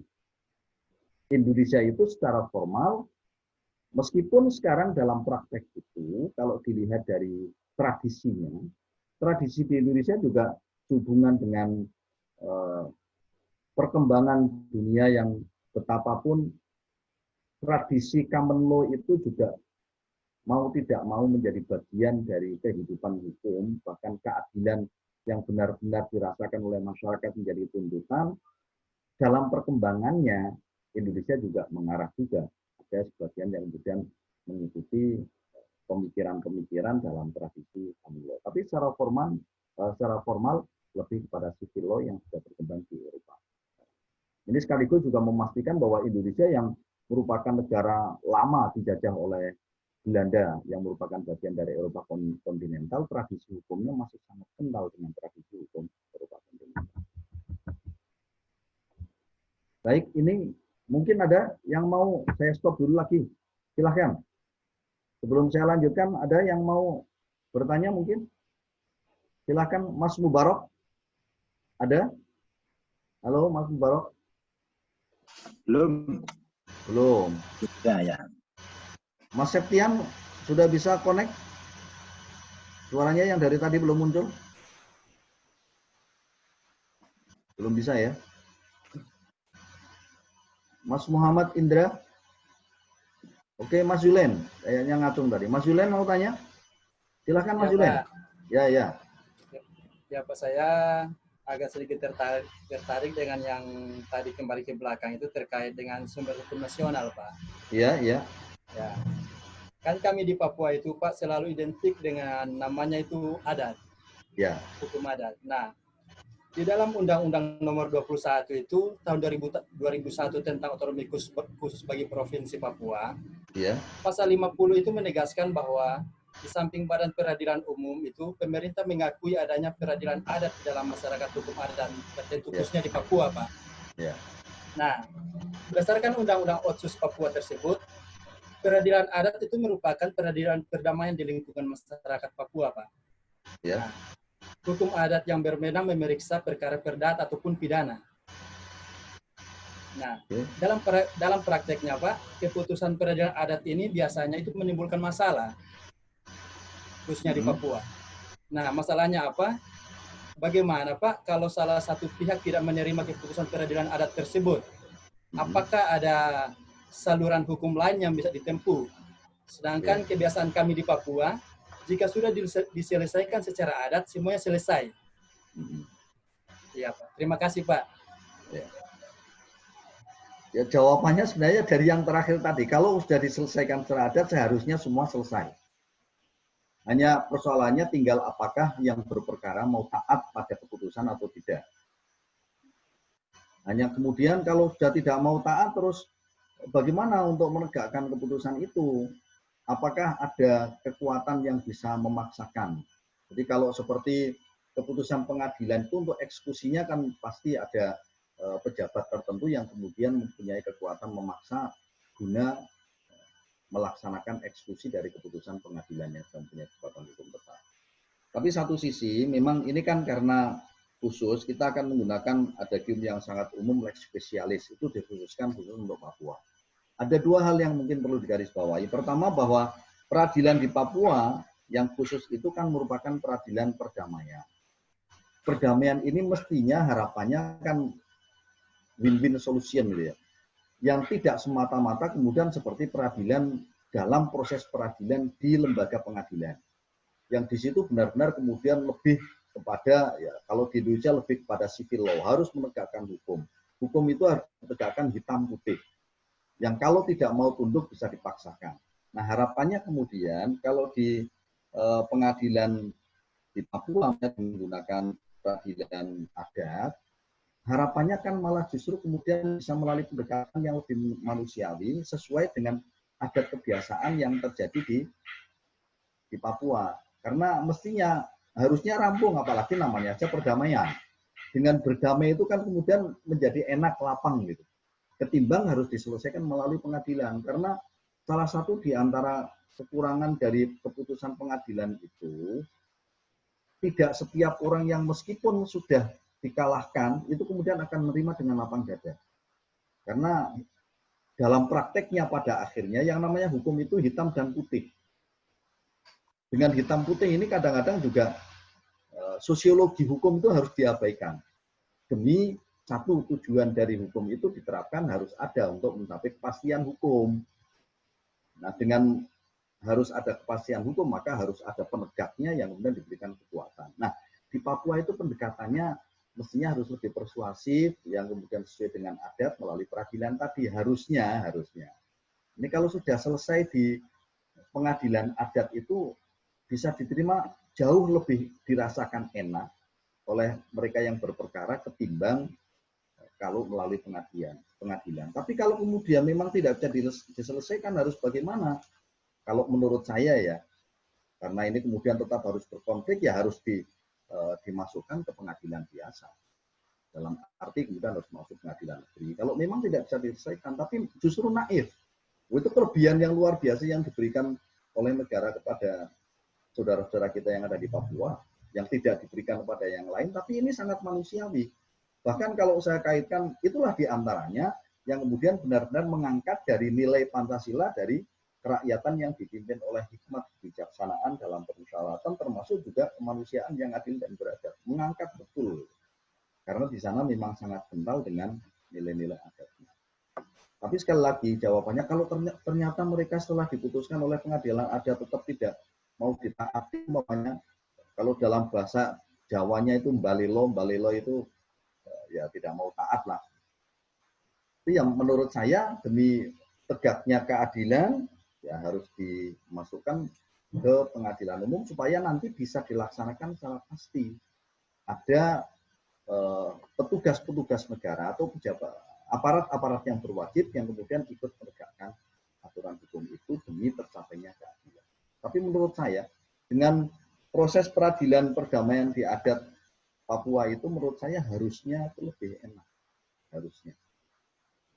Sekali lagi saya tambahkan juga, kecuali pidana, dalam persoalan sengketa perdata, kecuali pidana, itu kan memproses atau menyelesaikan perkara melalui pengadilan, itu kan menjadi jalan yang terakhir. Kalau bisa ya dimusyawarahkan untuk mufakat, jangan kemudian sedikit-sedikit ke pengadilan. Karena ke pengadilan ini waktunya juga lama, yang namanya berkonflik itu juga tidak nyaman, maka kalau bisa diselesaikan dengan musyawarah mufakat itu jauh lebih baik. Dan diantaranya, memproses untuk mendamaikan itu juga nanti akan menjadi bagian dari tugasnya para advokat ini. Tidak harus sedikit-sedikit masuk ke pengadilan. Dan boleh saja menurut saya itu kan tergantung dari kesepakatan kita ya. Kita bisa menyelesaikan umpamanya dari advokat, yang diantaranya kalau advokat ini kemudian menjadi profesi, kemudian profesi dimaknai sebagai pekerjaan yang kemudian harus menghasilkan sesuatu, ya tergantung dari orang yang dibantu juga. Meskipun kemudian akan menjadi selesai dengan damai, bisa jadi malah fee-nya jauh lebih besar, karena bisa dapat sana, dapat sini, maunya untuk menyelesaikan dengan melalui bahasa kerennya itu dengan win-win solution. Begitu Mas Julan ya, ini pendapat saya. Tapi monggo, mungkin ada yang mau sharing pendapat juga, saya persilahkan. Mas Septian mungkin atau Mas Indra kalau mau urun, saya berterima kasih. Mas Wawan, monggo Mas Wawan kalau ada tambahan mau berpendapat. Iya Pak, terima kasih. Saya mau coba tadi agak disinggung tentang sistem hukum Farfetch Law yang di Indonesia kemungkinan banyak lebih condong ke sana, yang walaupun tadi Bapak sebutkan tadi bahwasanya kita lebih condong ke Eropa kontinental. Tapi saya agak menyoroti tentang masalah jurisprudensi yang dimana di common law itu sudah menjadi sebagai suatu undang-undang, kekuatan yang mengikat. Cuman di Indonesia mungkin agak rancu ya, karena ada sebagian hakim berdasarkan independensi hakim yang berdasarkan undang-undang kehakiman, mereka menilai bahwasanya setiap hakim memiliki independensi untuk memutus sesuatu dan menjadikan jurisprudensi bukan sesuatu hal yang mengikat akhirnya. Kalau menurut Bapak, bagaimana ini Pak sistem peradilan di Indonesia dalam menilai jurisprudensi ini? Karena kalau jurisprudensi tidak dijalankan, bagi saya seperti tidak adanya kepastian hukum dari sistem peradilan tersebut. Terima kasih. Ya. Baik, terima kasih Mas Wawan. Pertama kita harus memahami bahwa dalam teori jurisprudensi itu hanya merupakan salah satu dari 5 sumber hukum formal. Meskipun kita mengetahui bahwa jurisprudensi itu termasuk yang bentuknya sudah aturan hukum. Karena dari 5 itu ada sumber-sumber hukum formal yang bukan hukum. Yakni doktrin, pendapat para ahli itu bisa menjadi sumber hukum, tapi belum menjadi hukum. Yang lain semuanya aturan hukum, mulai dari undang-undang, kebiasaan, kemudian jurisprudensi yang ketiga, kemudian traktat, ini semua aturan hukum. Tapi kita harus memahami bahwa secara teoritik memang itu belum merupakan aturan hukum yang kemudian mengikat. Kalau keputusan hakim ini, kecuali dalam keputusan peradilan tata usaha negara ya, karena ada azas erga omnes nanti ini bahwa keputusan itu harus berlaku semuanya itu di keputusan tata usaha negara. Nanti khusus di pembahasan tentang peradilan tata usaha negara, salah satu azasnya itu kan erga omnes. Bahwa keputusan pengadilan itu karena sifat dari keputusan tata usaha negara yang bersifat publik itu kemudian berlaku secara umum. Tapi yang lain pada dasarnya bahwa keputusan pengadilan itu hanya berlaku bagi para pihak. Hanya kemudian para hakim ketika harus mengadili, terutama ketika materi yang substansi materi yang dihadapi kemudian belum secara tegas diatur dalam peraturan perundang-undangan yang berlaku. Nah, disinilah kemudian ketemu prinsipnya di Indonesia itu kan menganut sebagaimana kemudian tertuang diantaranya di dalam pasal 10 Undang-Undang 48 tahun 2009 tentang kekuasaan kehakiman, pasal 10. Ini yang kemudian kaitannya dengan hakim dalam melaksanakan tugasnya untuk memutus, ya, menerima, kemudian memeriksa dan memutus perkara, itu mempunyai kebebasan tapi juga ada keterikatan. Keterikatannya tadi untuk memastikan kalau mungkin ya seandainya mirip-mirip dengan keputusan apa yang akan diputuskan bisa menggunakan sebagai salah satu sumbernya adalah jurisprudensi. Tapi lebih kepada ketika masih bisa dalam bentuk penemuan hukum, dari refinding itu, menemukan hukum, mereka hanya mempunyai kebebasan untuk sebebas-bebasnya menafsir saja, menafsirkan, melakukan interpretasi, tak sampai kemudian menggali. Nah, menggali aturan-aturan hukum yang berlaku dalam masyarakat, ini yang kemudian diwajibkan, karena ini juga merupakan amanat dari pasal 5 ayat 1 Undang-Undang 48 tahun 2009 itu, Undang-Undang tentang kehakiman. Hakim dan hakim konstitusi itu wajib menggali, mengikuti, dan memahami nilai-nilai hukum dan rasa keadilan. Jadi kalau sudah seperti ini, masyarakat Indonesia yang bisa jadi memiliki tradisi-tradisi hukum yang tidak tertulis dalam kebiasaan sampai bisa jadi hukum adat, yang dalam hal-hal tertentu berbeda antara satu dengan yang lain, maka jurisprudensi untuk umpamanya dari keputusan di suatu daerah itu bisa jadi tidak pas persis dengan kasus yang akan diputuskan oleh hakim di daerah yang lain. Karena apa? Bisa jadi hakim dalam meneliti, kemudian menggali, mengikuti, dan memahami nilai hukum dan rasa keadilan yang berlaku di masyarakat itu memang berbeda dengan yang berlaku di masyarakat yang lain. Jadi umpamanya, bisa jadi itu antara tradisi hukum yang berlaku di wilayah barat Indonesia, mulai dari wilayah Sumatera sampai ke ujung utara Aceh umpamanya, dengan yang di wilayah timur, tempatnya Mas Yulen, itu bisa jadi ada sesuatu yang berbeda. Jadi meskipun masalahnya yang diajukan itu sama, tapi karena dalam hal ini mohon maaf, ketika hal itu ternyata belum ada peraturan perundang-undangan yang secara tegas mengaturnya, kewajiban dari hakim itu berdasarkan pasal 5 ayat 1 Undang-Undang 48 2009 itu harus menggali. Harus menyelami betul aturan hukum, nilai-nilai keadilan yang berlaku di masyarakat yang bersangkutan. Maka menurut saya juga menjadi hakim tidak sangat terikat dengan jurisprudensi. Menjadi tidak sangat terikat, boleh berbeda dalam hal ini. Dengan tadi menempatkan yang lebih pokok lagi, toh jurisprudensi itu hanya merupakan salah satu dari sumber untuk menemukan hukum. Gitu Mas Wawan ya. Monggo kalau ada yang lain lagi. Ini waktunya sudah jam 16:38, hampir 40. Bagaimana Pak Egi? Saya sampai jam berapa? Nderek Pak, kalau 16:45 atau mungkin ada pertanyaan selanjutnya dari rekan-rekan. Saya sampaikan dulu materinya, saya lanjut ya. Oke, monggo. Oke, nanti saya berikan kesempatan sekali lagi lah.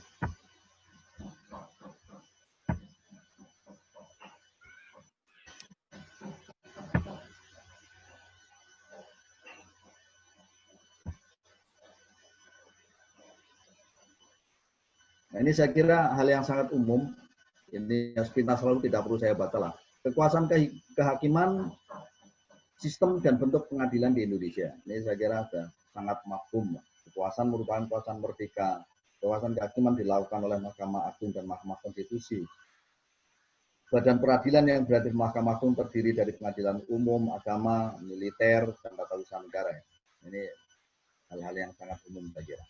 Sebagai bagian termasuk bagian ini gambarnya, saya kira tidak perlu saya tegaskan lagi. Nanti silakan penjelasan untuk mencermati lebih lanjut.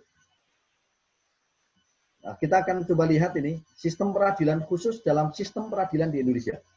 Ini nampaknya karena khusus kan berarti memang harus lebih kita soroti, untuk lebih kita kenali.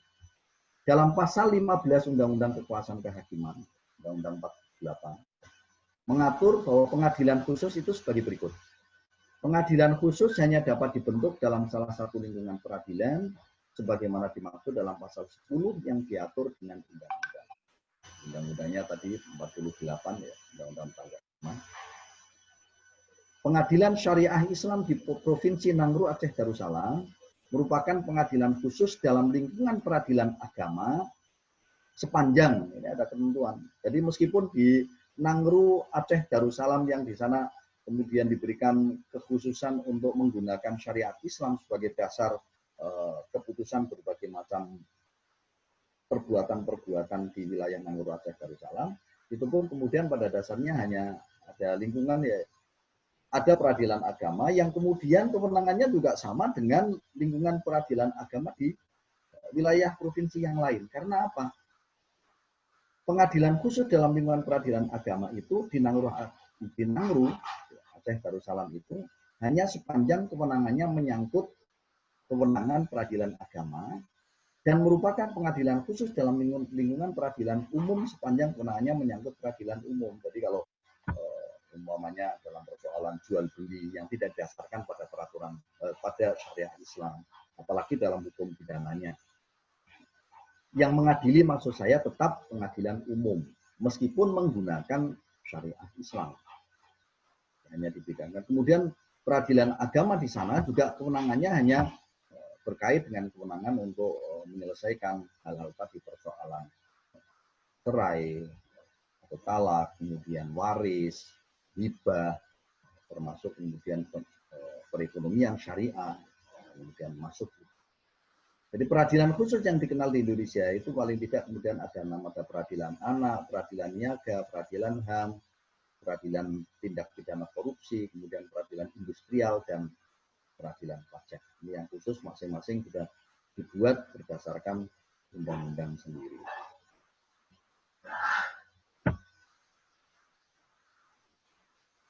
Ini Mahkamah Agung, ya. Ini juga saya kira relatif umum lah untuk pemahaman kita. Oleh karena itu saya kira tidak perlu saya ulangi karena saya yakin saudara masih sangat mafhum. Tugasnya, kalau tugas Mahkamah Agung membina keseragaman dalam penerapan hukum melalui putusan kasasi dan peninjauan kembali. Ini ya nanti ujung-ujungnya tadi yang ditanyakan oleh Mas Kurnia ya.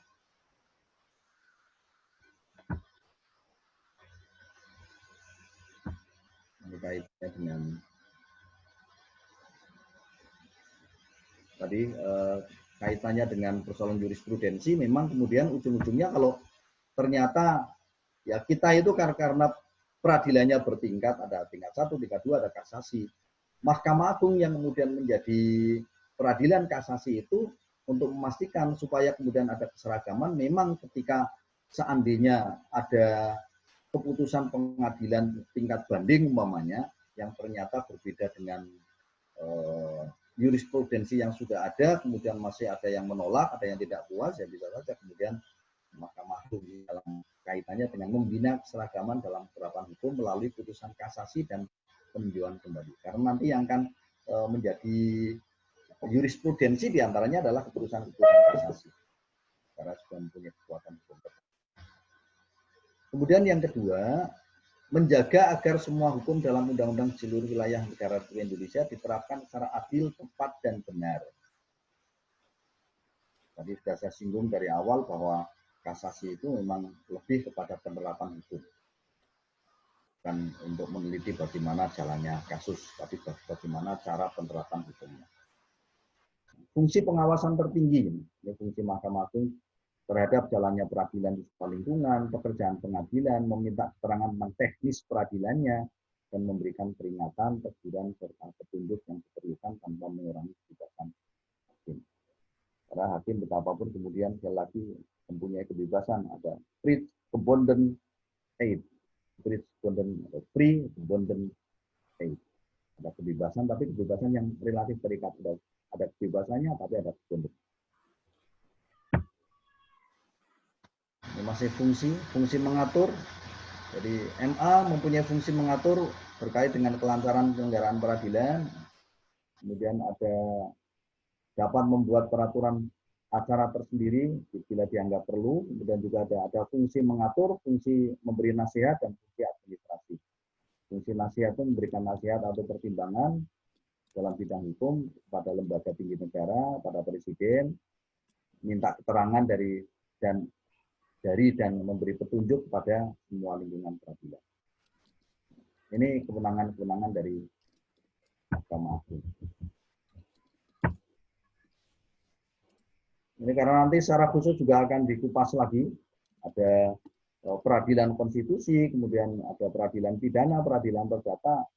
Ini saya yakin nanti akan diulangi lagi. Karena itu materi saya yang terkait dengan ini, saya lewati saja lah. Nanti saya pilih ini hal-hal yang lingkup peradilan di Indonesia.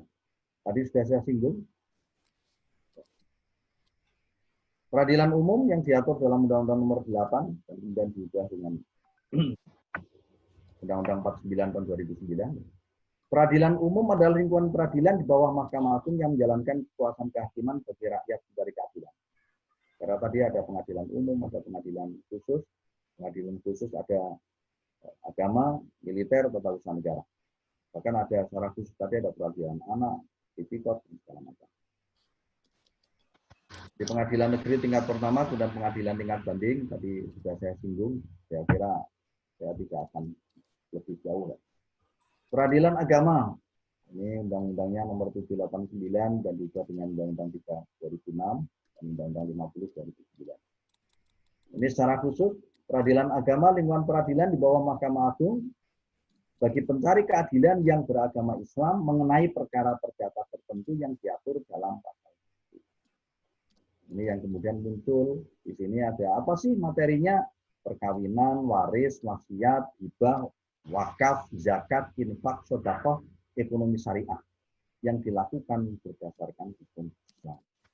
Bagi masyarakat yang beragama Islam yang melakukan kegiatan itu berdasarkan hukum Islam.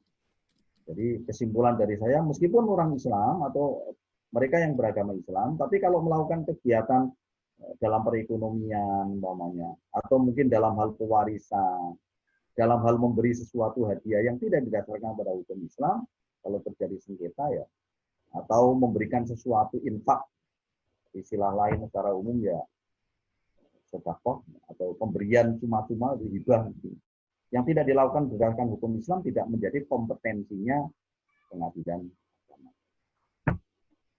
Demikian juga dengan peradilan militer. Kalau peradilan militer ini lebih kepada yang berlatar belakang anggota militer.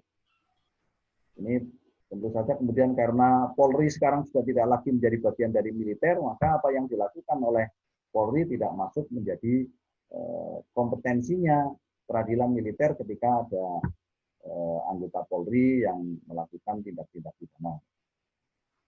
Pengadilan militer ada pengadilan utama, ada pengadilan militer utama, kemudian pengadilan militer tinggi, pengadilan militer, atau pengadilan militer pertempuran, khusus dalam pertempuran.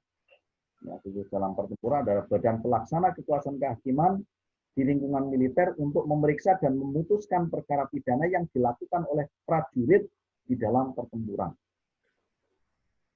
Susunan persidangan susunannya. Jadi ada dalam militer itu khusus pengadilan militer dalam pertempuran.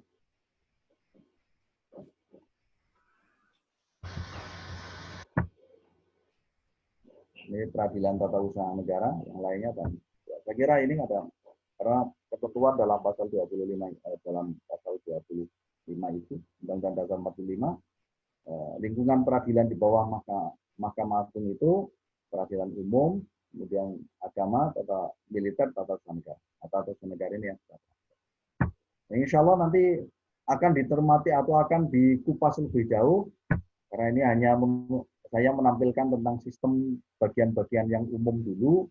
Kita nanti akan bisa mencermati di sesi-sesi berikutnya oleh pengajar-pengajar yang lain.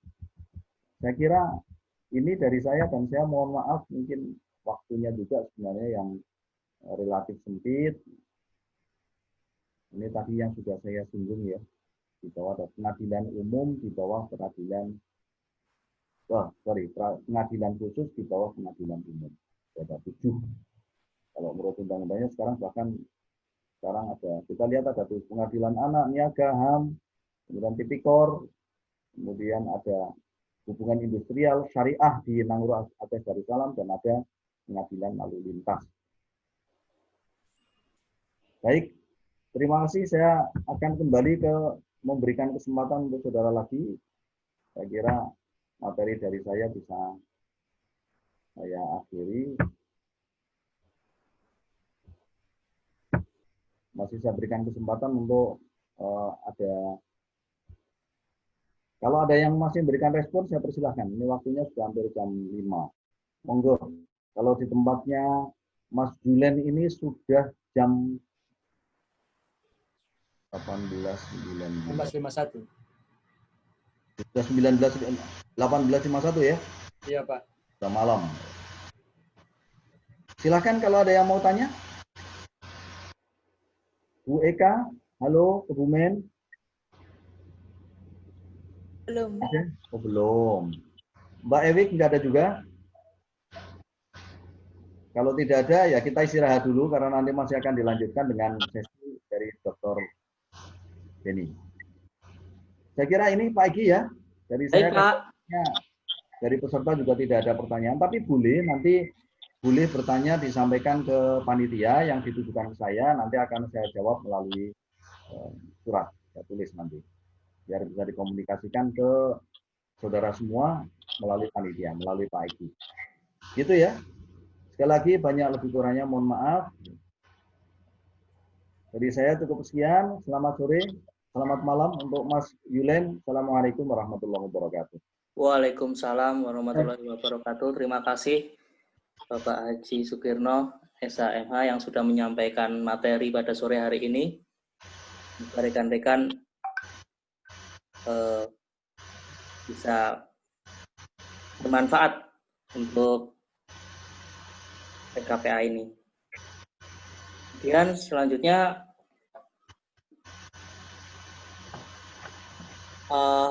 untuk rekan-rekan sekedar mengumumkan saja, nanti materi dari Bapak Sukirno nanti akan juga bisa mendapatkannya melalui modul, dan sudah saya share ke WA Group rekan-rekan semuanya. Mohon untuk membacanya. Untuk selanjutnya, Pak Hambali mungkin akan menambahkan, Pak Hambali.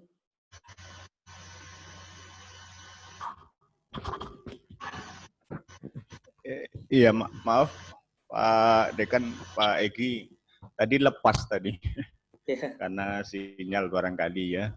Jadi terima kasih Pak Dekan, saya tidak bisa memantau, tidak bisa mengikuti sampai akhir. Jadi saya ingin ini ada tambahan untuk segenap peserta. Besok dimulai jam pukul 15.30. Jadi 15.30 artinya yang beragama Islam sudah bisa sholat asar, karena besok sampai jam 19. Usahakan bisa ikut, karena nanti ada evaluasi evaluasi pembelajaran ini. Seberapa jauh saudara-saudara mengikuti ini. Dan evaluasi itu sebenarnya sudah mengarah ke upah, jadi semacam latihan ujian profesi advokat. Jadi mohon untuk bisa diikuti dengan baik dan bisa mengatur waktu. Jadi kalau ada acara acara lain itu diatur sedemikian rupa sehingga keikutsertaan dalam proses belajar mengajar PKPA ini tidak terganggu. Saya kira itu Pak Egi. Ya Pak. Ya sementara itu. Kemudian untuk presensi jangan sampai tidak ngisi, karena di dalam presensi itu akan muncul semacam ini. Saya share ya Pak Egi ya. Iya Pak. Dan, jadi kita tidak bisa berbohong dalam keikutsertaan dalam pembelajaran ini. Di sini kelihatan timestamp. Jadi saudara mulai presensi itu jam berapa? Tadi saya ngisi pukul 14 lebih 59 menit dan seterusnya. Ini seterusnya nanti akan demikian. Sehingga kalau sudah close atau mungkin mengisi di luar jam itu akan terpantau pukul berapa saudara mengisi presensi. Demikian Pak Egi, untuk jadwal sudah di-share ya? Sudah Pak. Ya baik, saya kira dari saya cukup, mungkin ada dari panitia yang lain. Terima kasih. Tadi ada Mas Prinus yang mungkin ada kendala teknis sehingga terlambat, atau apakah sudah mengisi presensi Mas Prinus?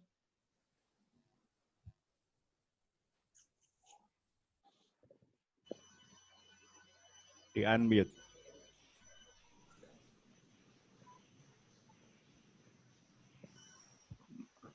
Masih di-mute, Mas Prinus.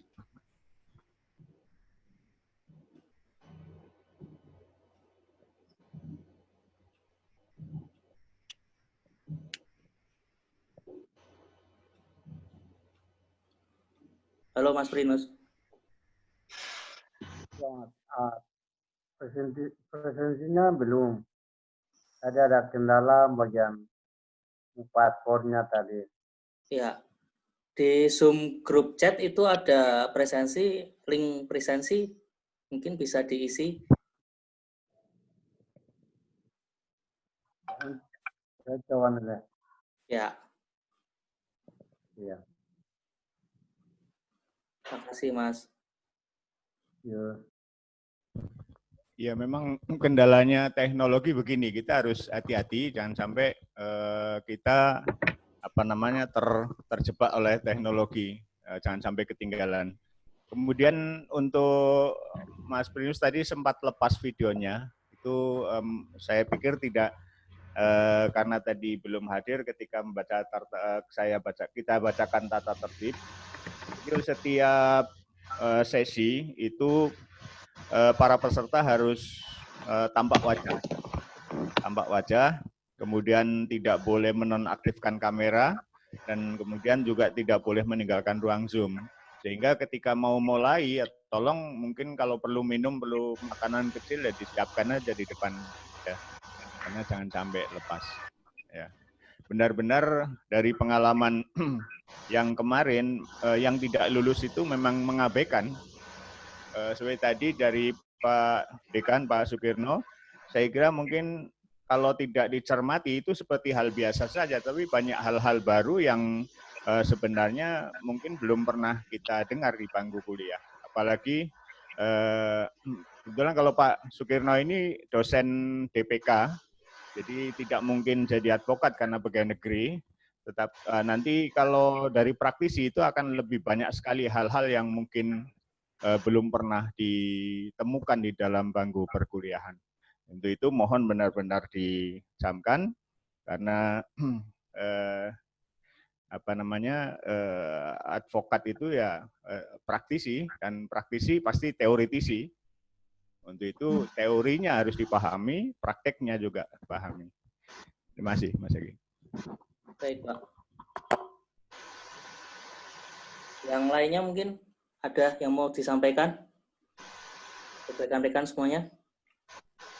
Ya, Mas Egi. Tidak ada? Baik, kalau tidak ada,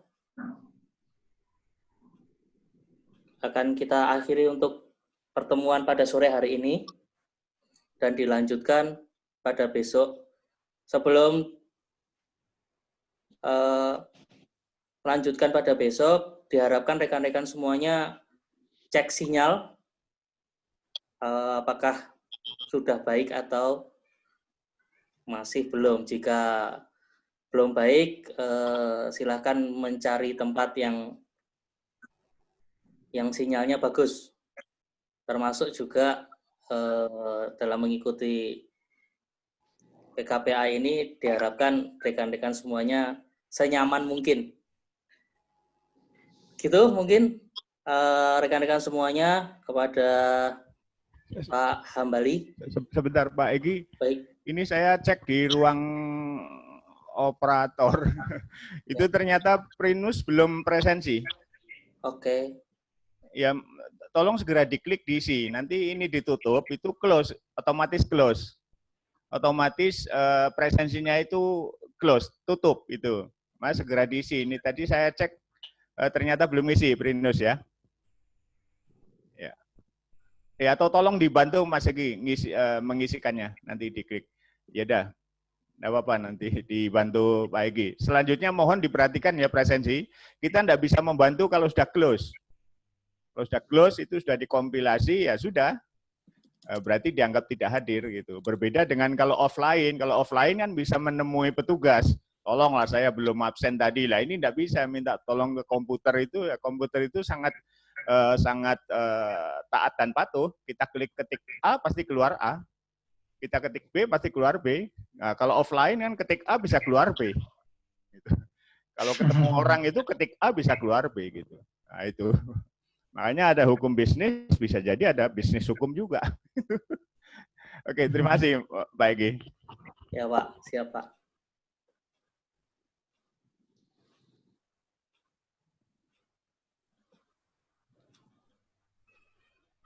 Itu tadi sudah saya bantu Pak Dr. Hamali. Ya udah, kalau begitu bisa close aman. Ya. Kita sifatnya melayani dan membantu ya, jangan sampai para peserta ini rugi karena keteledorannya. Saya tidak mengatakan ketidaktahuannya, tapi karena keteledorannya. Ya, terima kasih. Baik. Baik, jika tidak ada tambahan, Pak Keno mungkin ada yang mau ditambahkan? Sudah. Matur nuwun. Terima kasih rekan-rekan semuanya sudah menghadiri Zoom PKPA pada sore hari ini. Sampai ketemu di Zoom PKPA besok. Mohon untuk tepat waktu dan memastikan jaringan internetnya. Terima kasih, saya akhiri. Selamat sore. Assalamualaikum warahmatullahi wabarakatuh.